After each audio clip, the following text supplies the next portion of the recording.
बच्चों, आज हम कहानी माता पार्वती का महल इसका चतुर्थ भाग सुन रहे हैं।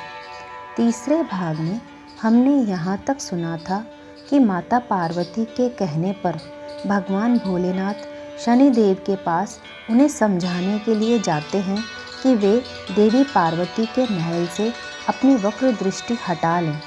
भगवान जब शनि लोक पहुँचते हैं तब शनिदेव शीघ्र ही प्रभु के पास आते हैं और उन्हें प्रणाम करके कहते हैं, गुरुदेव आप यहाँ कैसे आना हुआ, मुझे ही बुला लिया होता।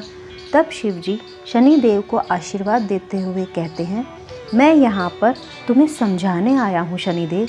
शनिदेव प्रभु की यह बात सुनकर उनसे पूछते हैं, प्रभु परंतु किस बारे में?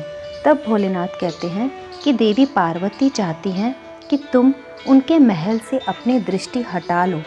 उसके पश्चात शनिदेव कहते हैं कि प्रभु आपने ही तो मुझे न्याय का देवता बनाया है और न्याय अनुसार यह आप भी जानते हैं कि आप महलों में नहीं रह सकते।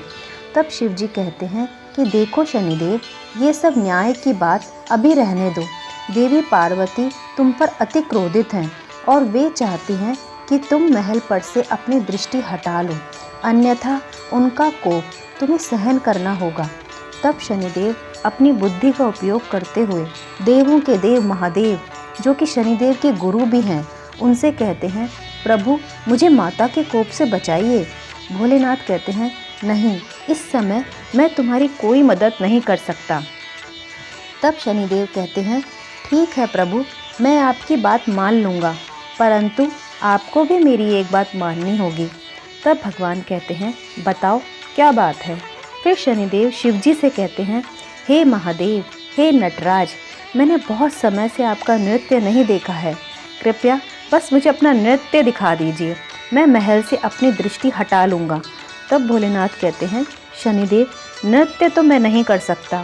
फिर शनिदेव पूछते हैं कि प्रभु क्यों, क्या कारण है जो आप नृत्य नहीं कर सकते?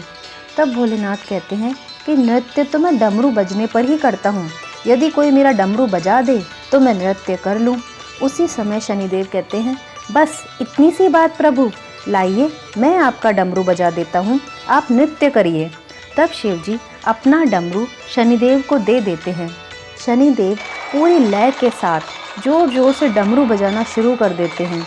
जैसे ही डमरू बजता है, इधर तो शिवजी नृत्य करने लगते हैं और उधर डमरू की आवाज़ सुनते ही माता पार्वती महल में विस्फोट करके उसे उड़ा देती हैं। वे सोचती हैं कि भोलेनाथ की बात शनिदेव ने नहीं मानी, इसीलिए उन्होंने डमरू बजाया है। दूसरी तरफ शिवजी डमरू की धुन पर झूम झूम कर नृत्य करते रहते हैं। कुछ समय पश्चात महादेव रुक जाते हैं। शनिदेव भी डमरू बजाना रोक देते हैं। तब भोलेनाथ शनिदेव से कहते हैं कि शनिदेव, मैंने तुम्हारी अभिलाषा पूर्ण की, अब तुम महल से अपनी दृष्टि हटा लेना। उस समय शनिदेव मुस्कुराते हुए प्रभु को प्रणाम करके कहते हैं, प्रभु अब तो मुझे दृष्टि रखने की आवश्यकता ही नहीं है, जो आप चाहते थे वह कार्य संपन्न हो चुका है। उसके पश्चात शिवजी वापस कैलाश के लिए चल देते हैं। बच्चों, आगे की कहानी अगले भाग में जानेंगे कि महल गिराने के पश्चात माता पार्वती क्या करती हैं।